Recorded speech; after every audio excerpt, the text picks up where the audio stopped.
모든 파장의 근원 사인파란.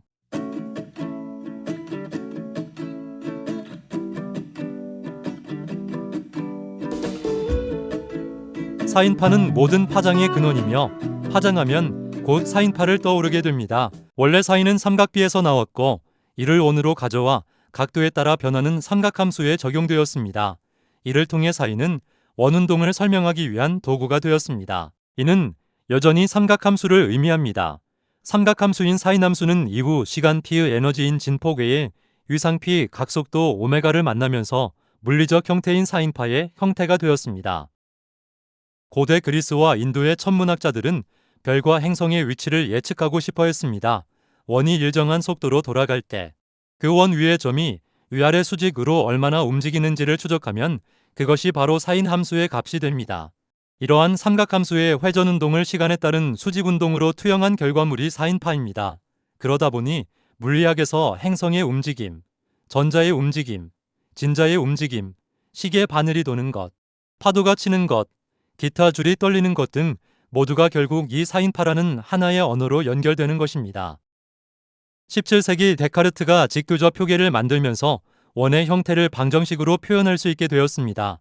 그리하여 오랜 세월 동안 삼각형의 높이로만 즉 삼각피로만 존재하던 사인이 드디어 x와 y라는 축을 가진 그래프를 만나 삼각함수로서 그래프로 그려지기 시작했습니다. 이때 비로소 삼각비의 사인이 단순한 수치에서 입력값이 변하면 출력값도 변하는 함수의 형태로 진화했습니다. 그 후 베르누이는 현악기, 줄이 떨릴 때 그 모양이 꼭 사인 곡선과 닮았다는 것을 알아냈습니다. 특히 달랑베르는 파동이 곧 방정식이다라는 최초의 파동 방정식을 만들었습니다. 베르누이와 달랑베르는 현악기의 현이, 진동이 기초 진동과 고조파들의 중첩으로 구성된다고 보았으며 이를 사인함수의 합으로 표현할 수 있다고 하였습니다. 이때부터 사인함수는 점차 물리학의 사인파 형태로 또다시 진화하게 되었습니다. 사인파가 원에서 곡선으로의 변신 과정은 원 위의 한 점이 일정한 속도로 회전한다고 볼 때 점이 0도에 있을 때 높이는 0이며 이는 사인파의 시작입니다. 점이 90도에 있을 때 높이는 양의 최대값에 도달합니다. 점이 180도에 있을 때 다시 높이는 0이 됩니다. 점이 270도에 있을 때 높이는 음이 최대값이 됩니다. 점이 360도에 있을 때 점의 높이는 다시 0으로 복귀합니다.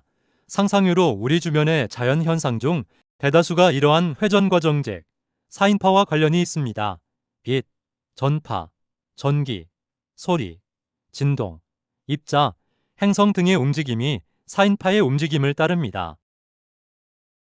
사인파가 단순한 기하학 도구를 넘어 현대 과학의 핵심이 된 것은 도제프 푸리의 덕분입니다. 1822년 푸리에는 어떠한 형태의 아무리 복잡한 파동이라도 여러 개의 사인파와 코사인파의 합으로 나타낼 수 있다는 사실을 증명했습니다. 모든 파동의 형태를 설명할 때 사실 사인파만으로는 역부족이고 코사인파가 꼭 필요합니다. 사인파와 코사인파는 모양은 똑같지만 시작하는 위치 위상이 다릅니다. 이때 사인파와 코사인파의 두 가지 파장을 적절한 비율로 섞으면 모든 파장의 시작 지점 위상을 다 만들거나 찾아낼 수 있습니다. 사인과 코사인은 서로 90도 차이가 납니다. 수학이나 물리학에서 90도 관계는 아주 특별합니다. 우리가 평면 위에 어떤 점을 표시할 때 가로축 x와 세로축 y가 반드시 필요한 것과 같은 이치입니다. 파장으로서 가로축 코사인 성분만으로는 세로축으로 움직이는 성분인 사인파를 표현할 수 없고 그 반대도 마찬가지입니다. 따라서 복잡한 파동을 분해할 때 가로 성분 코사인과 세로 성분 사인이라는 두 개의 기준축이 있어야만 완벽한 복원이 가능해집니다. 이는 좌표에서 x축과 y축이 모두 있어야 하며 정확히 90도 차이가 나는 것이 중요하듯이 사인과 코사인이 90도 차이가 나기 때문에 푸리의 변환에서 서로의 성분들이 겹치지 않고 완벽한 필터링이 가능해집니다. 반면 탄젠트는 사인과 코사인과 같은 직교성이 없고 단지 사인과 코사인의 비율일 뿐 독립성이 없어서 특별한 역할은 없습니다. 이는 사인과 코사인의 90도와 이들 간의 사상사분면 시스템만으로 충분하다는 의미입니다. 예를 들어 푸리의 변환의 과정에서 복잡한 파동이 들어오면 푸리에는 모든 가능한 속도 오메가의 사인파와 코사인파를 대조 곱해서 합치게 하여 그 안에 어떤 회전 성분들이 있는지 찾습니다. 이때 코사인 성분은 가로 실수 방향의 세기를, 사인 성분은 세로 허수 방향의 세기를 개별적으로 추출합니다. 이 두 값의 비율과 크기를 통해 각 성분의 세기 진폭과 시작인 위상을 정확히 알아낼 수 있습니다. 이렇게 얻어낸 성분표에서 모이즈 주파수만 0으로 지워버리면 원하는 파동을 완벽하게 재현, 복원할 수 있게 됩니다. 우리가 흔히 허수를 상상의 수라고 부르지만 물리학적 파동의 세계에서 허수는 파동이 지금 어느 위상에 있는가를 알려주는 아주 실질적인 도구입니다. 결국 프리에가 사인과 코사인을 섞어 모든 파형을 만든 것은 오일러의 복소수 실수와 허수의 평면 위에서 모든 종류의 진동을 조립해낸 것과 같은 의미입니다. 이를 삼각함수의 합성이라고 하며 실수부인 코사인과 허수부인 사인파가 만나면서 이 둘이 합쳐져 원을 그리는 회전을 하고 이 회전은 곧 파동과 같습니다. 데카르트의 저표계는 X축과 Y축을 기준으로 4개의 구역이 있는데 이는 원이 회전할 때 양성, 중성, 음성, 반중성의 회전을 합니다. 이를 한국과학 철학에서는 음영과 태극의 사상 시스템 순환이라고 합니다. 이때 부호가 계속 바뀌므로 허수가 필요하며, 즉 허수부가 이를 자동으로 표현해주는 역할을 합니다. 허수의 가장 큰 특징은 제곱하면 -1이 된다는 점입니다. 이는 기하학적으로 90도 회전을 의미합니다. 즉, 허수 단위를 한 번 곱할 때마다 파동은 자동으로 위상이 닿은 구역으로 넘어가며 부호를 바꿔줍니다. 우리가 일일이 부호를 바꿔가며 계산할 필요가 없습니다.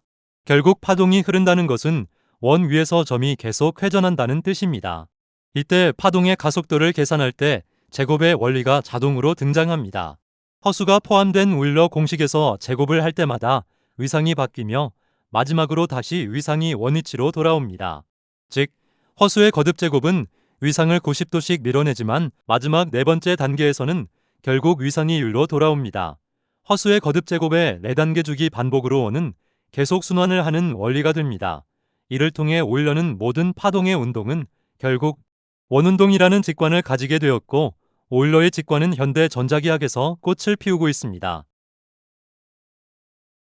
결국 사인파는 모든 파동의 실질적인 시작이자 근원이고 이와 유사하지만 위상이 정확히 90도 차이가 나는 코사인파와 서로 만나면서 여러 개의 사인파와 코사인파만을 가지고도 모든 파동의 형태를 만들어 내거나 분해할 수 있게 되었습니다. 결국 데카르트, 오일러, 프리에의 이러한 발견으로 인해 소리, 빛, 전파, 무선통신, 양자역학의 파동함수, 인체의 내부 구조까지 모두 사인파라는 하나의 기본 원리로 설명할 수 있게 되었습니다.